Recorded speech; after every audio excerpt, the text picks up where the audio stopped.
Bonjour mesdames et messieurs. La compagnie Santini Italia a une caractéristique que beaucoup d'autres fabricants de stylos plumes ont perdue. Ils fabriquent eux-mêmes leurs plumes. Ils ont des plumes 6, ils ont des plumes 8. Elles sont toujours en or 18 carats. Et surtout, il y a une très grosse variété sur le type de plume, je veux dire la dimension et la découpe de la boule iridium. Je ne peux pas être exhaustif, mais voilà un ordre d'idée. Pour la plume 6, cela va du XXF au double broad. Ils ont du stub, ils ont du medium stub, du cursive italique, du medium cursive italique, du flexi, du super flexi, du M flexi, du B flexi, du stub flexi, du medium stub flexi, du cursive italique flexi, du medium cursive italique flexi, du left oblique, du Chinese calligraphie, je pense que c'est une plume zoom, de l'architecte, du medium architecte, de l'architecte qui écrit en reverse broad, etc. Et il y a le même genre de choses pour la plume 8. Dans cette vidéo, je ne parlerai pas des stylos en eux-mêmes. Il y a déjà plusieurs reviews de stylos Santini sur cette chaîne.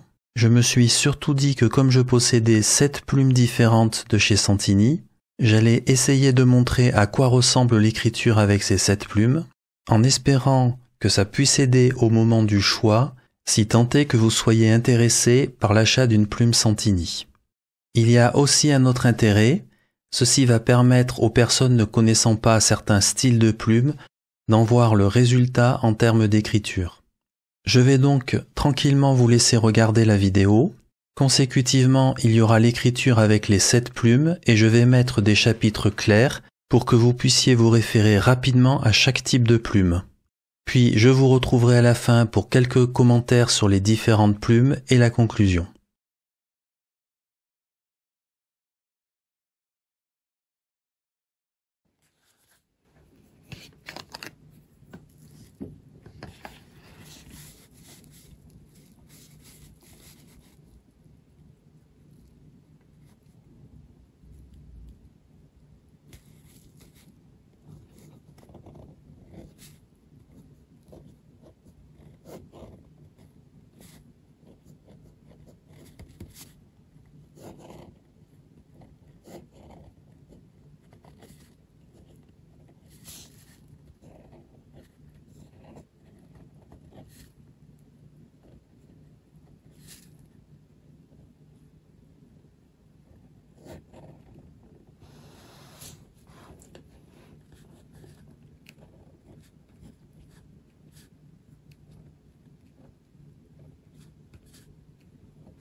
Passons à l'analyse des différentes plumes.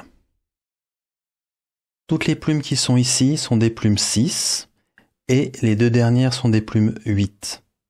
Ici, nous avons une plume en fine cursive italique superflexie. À l'époque où j'ai commandé ce stylo, cette plume n'existait pas au catalogue. Je pense qu'elle n'y est toujours pas. La simple manière de faire pour obtenir cette plume, c'est juste de demander à Santini Italia ce grind. Ils savent aujourd'hui faire cette plume et ça ne coûte pas plus cher. Si on fait l'analyse de l'écriture avec cette plume, nous voyons ici que naturellement il va y avoir un trait épais en descendant vers le bas. C'est le côté cursive italique. Et on va rajouter en plus énormément de flexion au niveau de la plume, superflexie. Alors premier point, si je compare en fait cette plume par rapport à la plume superflexie, on est très loin d'avoir un fléchissement aussi important que la plume superflexie. Je dirais qu'on n'est pas sur du superflexie, mais on est quand même sur un bon flex. Lorsqu'on conjugue évidemment le fait qu'on soit sur une cursive italique plus une flexion, on a évidemment, comme on peut le voir ici, une très belle variation de traits. On voit ici des traits assez fins, conjugués avec des traits vraiment assez épais. On le voit ici sur les petits bâtonnets, de la même manière. C'est une plume qui est vraiment très agréable à utiliser, sur laquelle, même sans rien faire, on va avoir naturellement un trait plus épais en descendant, et si on rajoute un petit peu de flex, tout de suite, on va vraiment avoir une écriture comme si on avait une plume flex. Ce stylo envoie pas mal d'encre, c'est la raison pour laquelle on arrive, lorsqu'on fait des bâtonnets comme ceci, à avoir des traits vraiment très fins, mais dès qu'on passe à l'écriture, ce trait très fin devient quand même nettement plus épais, et donc le côté F de la plume a quand même tendance à pas mal disparaître.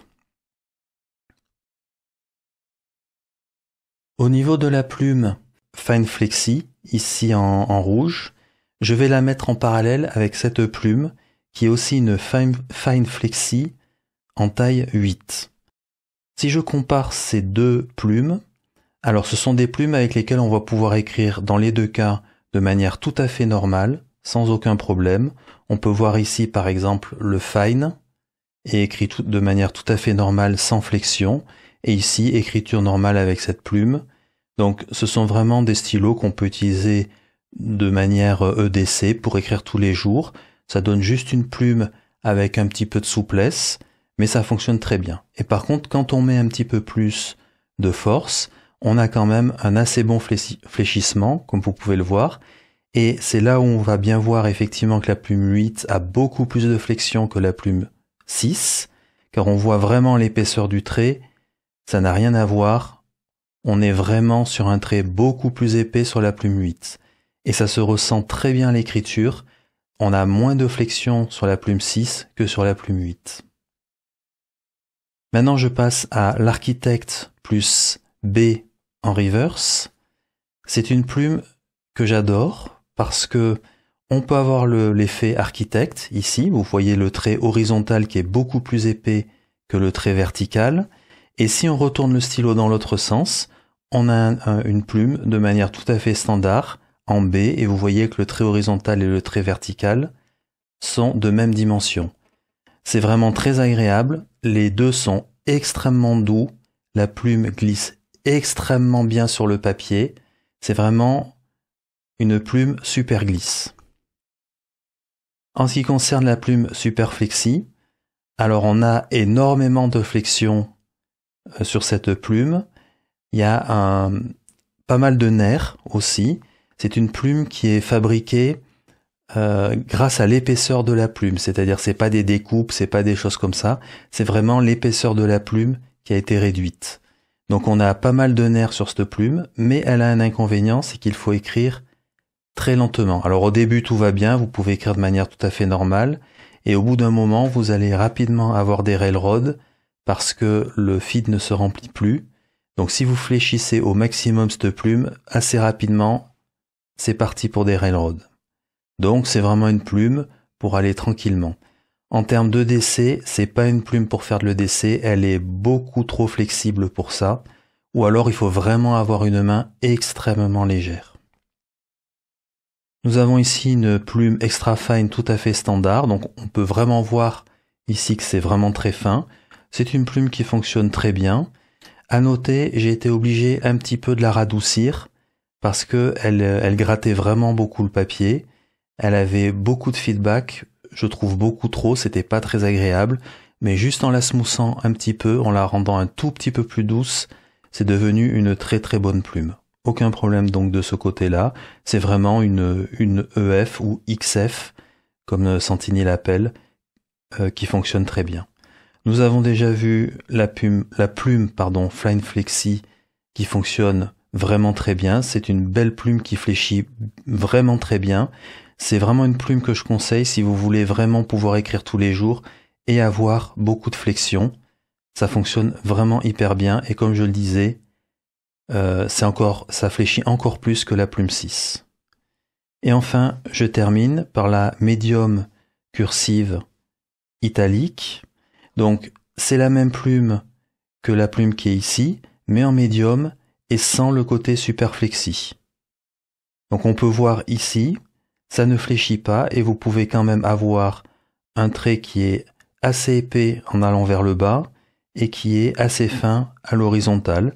Et ça donne tout naturellement à l'écriture une écriture un peu typée où on va avoir des traits horizontaux, on le voit bien sur le R ici, on le voit bien sur le T, qui vont avoir des traits horizontaux assez fins et des traits verticaux naturellement épais. On peut le voir ici aussi. C'était la revue de 7 plumes différentes de chez Santini Italia. Je vous remercie pour votre attention et à bientôt.